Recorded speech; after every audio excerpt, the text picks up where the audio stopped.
안녕하세요. 영농가 날씨의 한희경입니다. 대기가 안정되면서 먼지가 계속 쌓이고 있습니다. 공기가 점점 더 나빠지고 있는데요. 정말 대기질이 비상입니다. 호남 지방에 이어서 영남과 충청 지방까지도 초미세먼지 주의보가 내려졌습니다.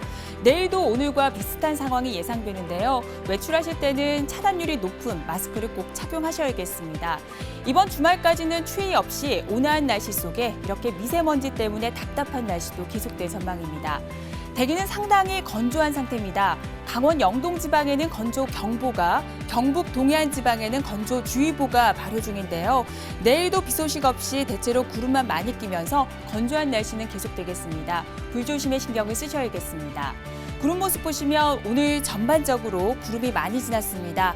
대부분 비를 갖지 않은 높은 구름으로 분석되지만 일부 약한 비구름대가 남해상을 지나가면서 제주 지방에 영향을 주고 있는데요. 내일 우리나라는 동쪽에 위치한 이 고기압의 가장자리에 들겠습니다. 따라서 대체로 구름만 많이 지나겠고요. 제주와 남해안 지방은 약한 기압골의 영향을 조금 더 받으면서 내일까지는 5mm 안팎의 적은 비가 조금 더 내릴 것으로 예상이 됩니다. 내일 아침 최저 기온을 보시면 평년보다는 3도에서 6도 정도 웃돌겠습니다. 서울이 1도, 대구가 영하 1도, 광주는 4도가 예상이 되고요. 북한 지방도 구름이 많이 끼면서 오늘보다는 기온이 조금 높겠습니다. 강계가 영하 10도, 함흥은 영하 4도가 예상됩니다. 낮 최고 기온은 대부분 10도 안팎까지 오르겠습니다. 서울이 9도, 부산은 16도까지 오르면서 비교적 포근한 날씨를 보이겠고요. 북한 지방도 대부분 영상으로 기온이 올라서 평양은 영상 3도가 예상됩니다. 지금 제주 남쪽 먼바다에는 풍랑주의보가 발효 중입니다. 내일까지 남해상을 중심으로 물결이 높게 일 것으로 보여서 항해나 조업하시는 선박들은 주의를 하셔야겠습니다. 한 주간의 날씨를 살펴보시겠습니다.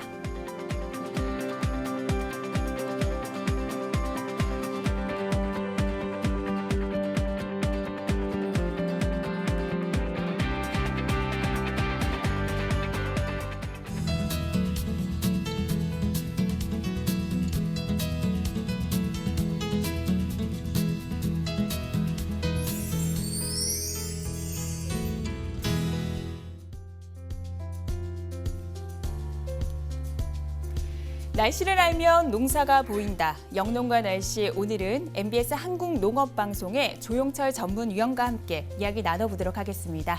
안녕하세요. 안녕하십니까?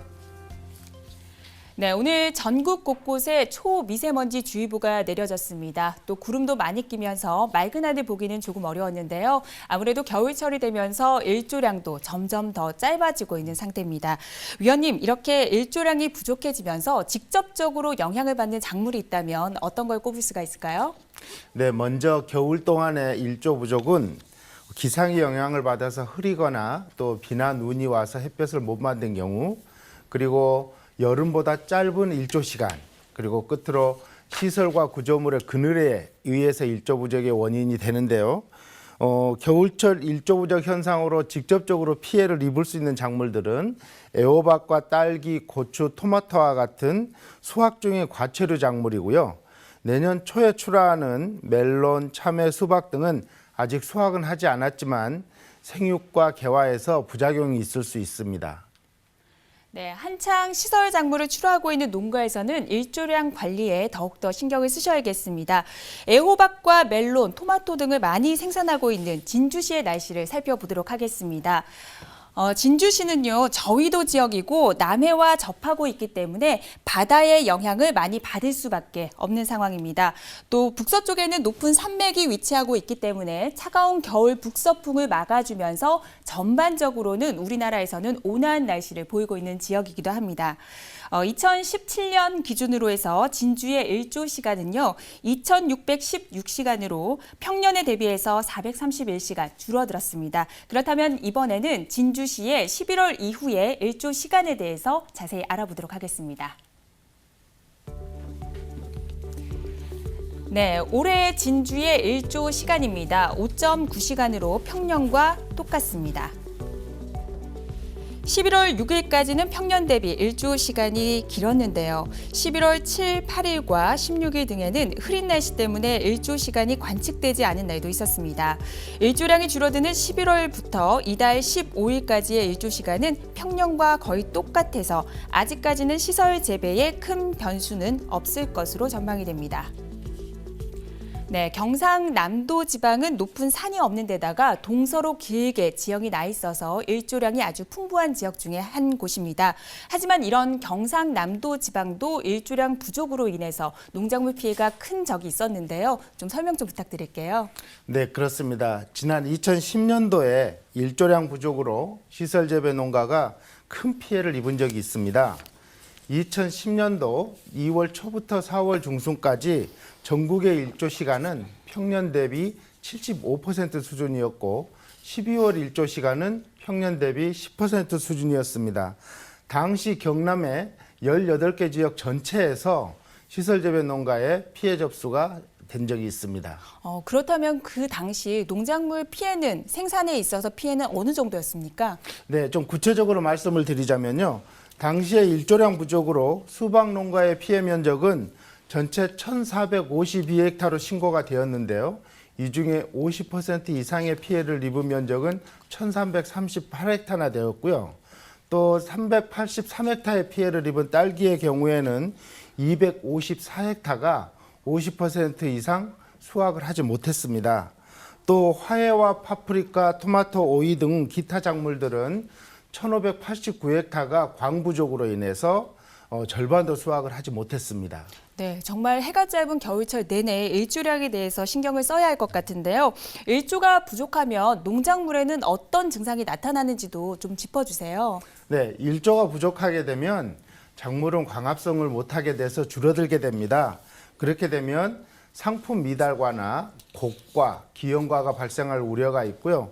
심하면 낙과가 되는 경우도 있습니다.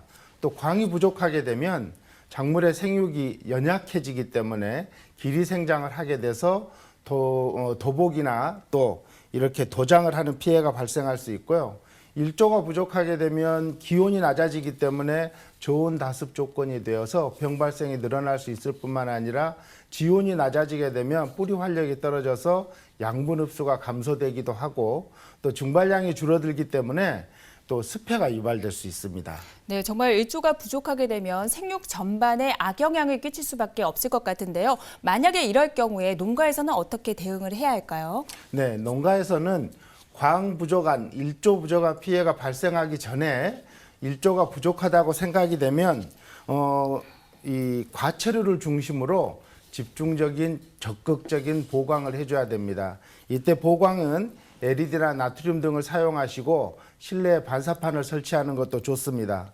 또 아침에 해가 뜨면 보온 덮개를 빨리 벗겨주시고 비닐에 맺혀 있는 물방울을 제거하시면 하우스 안으로 빛을 많이 봐줄 수 있습니다. 또 적극적으로 환기를 해서 과습을 줄일 뿐만 아니라 병 발생을 예방해야 하는데요. 만약에 병이 발생한 잎이나 과일의 경우에는 신속하게 제거해 주셔야 합니다. 또 요즘 황사나 미세먼지 때문에 비닐이 더럽게 되면 투광량이 줄어들기 때문에 정기적으로 외부를 깨끗이 씻어주는 것이 필요하고 보리와 마늘과 같이 노지에서 활동하는 작물의 경우에는 배수로를 정비하고 또 피복하는 비닐을 일시적으로 벗겨서 습해를 예방해 주어야 합니다. 네, 겨울철에는 일조량과 함께 기온도 잘 확인하셔야 될 것 같습니다. 주요 작물별로 동해를 견딜 수 있는 한계 온도가 각각 다르잖아요. 정리 좀 부탁드릴게요. 네, 먼저 과체류 중에서 동해 온도는 오이, 고추, 호박, 수박은 0도에서 2도, 딸기는 0도, 그리고 토마토는 영하 1도에서 2도가 동해 온도입니다. 또 엽채류의 동해 한계 온도는 무와 샐러리는 0도, 또 상추와 쑥갓은 영하 5도, 배추는 영하 6도, 그리고 시금치는 영하 10도입니다.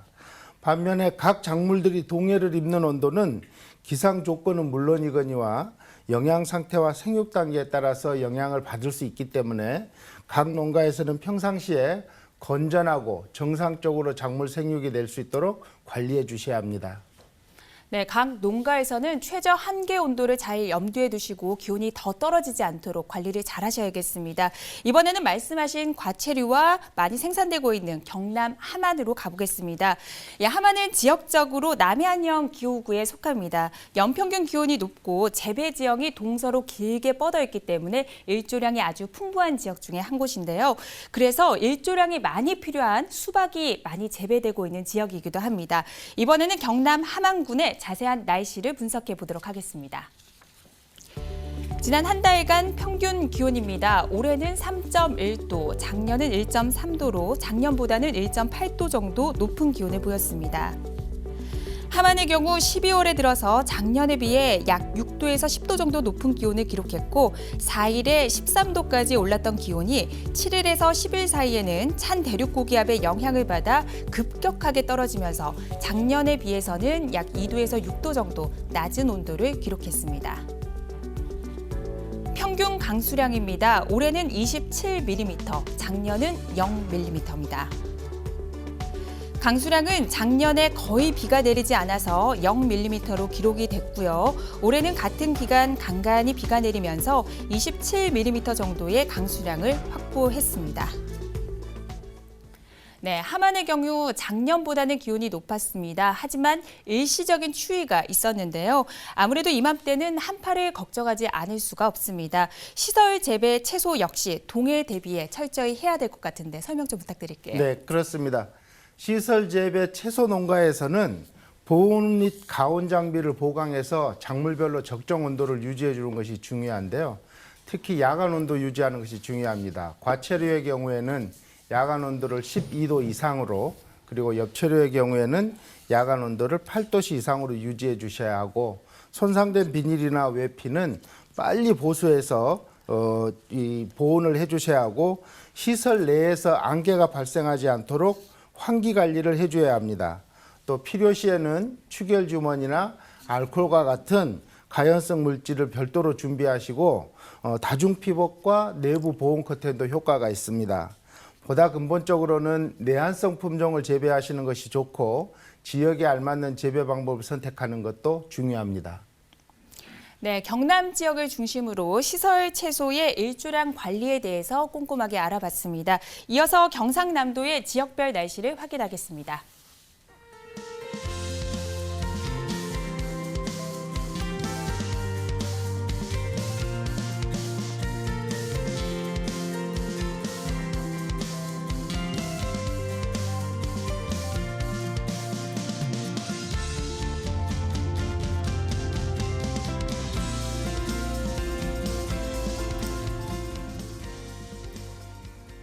네, 현재 시각 8시 43분 지나고 있습니다.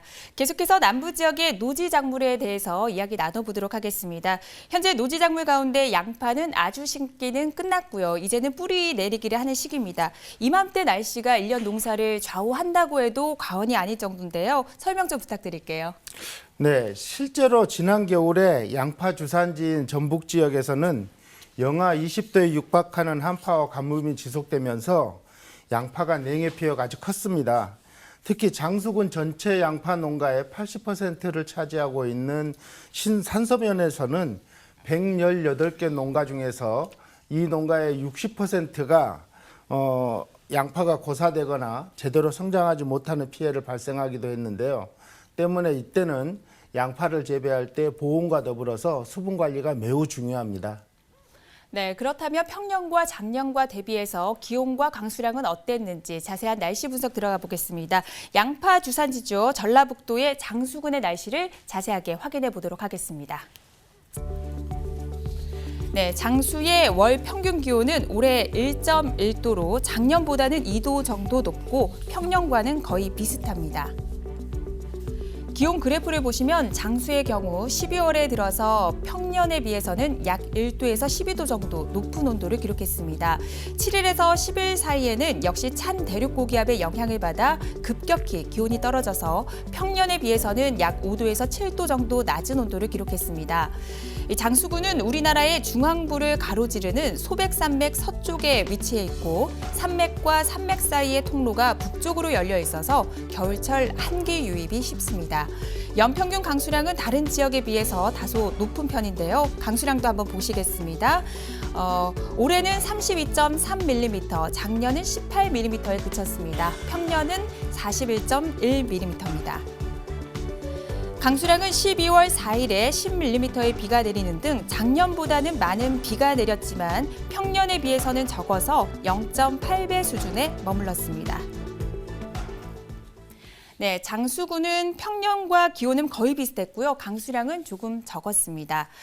양파 역시 한파에 대한 대비가 필요할 것 같습니다. 양파의 동해 온도는 어떻게 되는지 설명 좀 부탁드릴게요. 네, 양파는 비교적 저온에 강한 작물입니다. 하지만 양파가 생육할 수 있는 최저 온도는 어린 눈의 경우에는 6도, 그리고 어린 뿔로는 4도입니다. 따라서 양파를 본포에 정식할 때는 활착이 완전히 이루어질 때까지 최저 온도 이상이 유지될 수 있도록 정식 시기를 잘 조절하셔야 됩니다. 이후에 겨울 동안에 생육이 정지하거나 휴명기에 양파의 동해와 한계 온도는 영하 8도에서 영하 9도입니다. 네, 말씀하셨지만 지난 겨울에도 혹함과 가뭄 때문에 양파가 얼어 죽는 피해가 있었습니다. 이러한 동해 피해를 줄이기 위해서는 어떻게 해야 할까요? 네, 양파를 정식하고 나면 반드시 물을 충분히 주어서 뿌리가 건조해서 말라 죽거나 또 뿌리가 활착하기까지 걸리는 시간이 오래되지 않도록 해줘야 됩니다. 또 겨울을 지나는 동안에 가뭄이 심해서 토양이 건조해지는 경우가 많은데요. 이때 찬 공기가 토양 속으로 직접 들어가서 양파의 뿌리를 얼어 죽게 하는 피해가 일어날 수 있기 때문에 겨울이라도 토양이 건조하면 반드시 물을 뿌려줘야 합니다. 그리고 적기에 투명 비닐을 멀칭하거나 피복을 해주셔서 보온도 해줘야 합니다. 네, 기온뿐만이 아니라 적정한 이 수분을 유지하는 것 또한 동해 피해를 줄이는 데 한몫을 한다는 점 꼭 염두에 두셔야겠습니다. 아무래도 물 공급에 있어서도 상당히 요령이 필요할 것 같은데요. 어떻게 하면 좋은지 조목조목 짚어주시죠.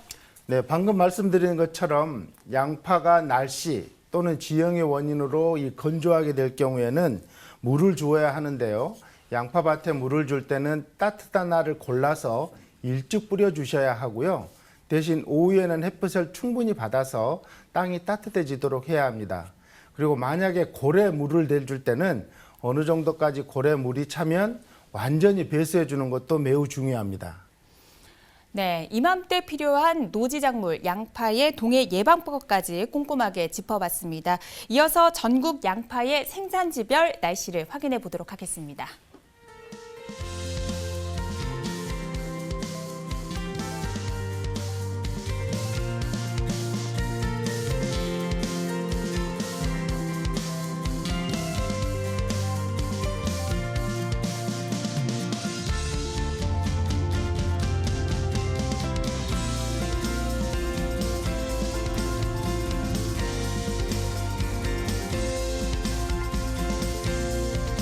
네, 농사와 날씨 이야기를 나누다 보니 어느새 마칠 시간입니다. 오늘 도움 말씀 주신 조영철 위원님 감사드립니다. 수고하셨습니다. 네, 지금 충청과 남부지방을 중심으로 초미세먼지 주의보가 내려진 상태입니다.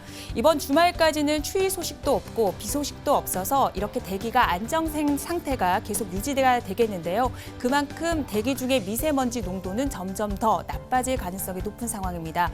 내일은 외출하실 때 마스크 반드시 착용하셔야겠고요. 일부 제주 지방에서는 비 소식이 있으니까 내일 야외 작업하실 때 이 점도 염두에 두셔야겠습니다. 저희 영농가 날씨는 내일 저녁 8시 30분에 다시 찾아뵙겠습니다. 고맙습니다.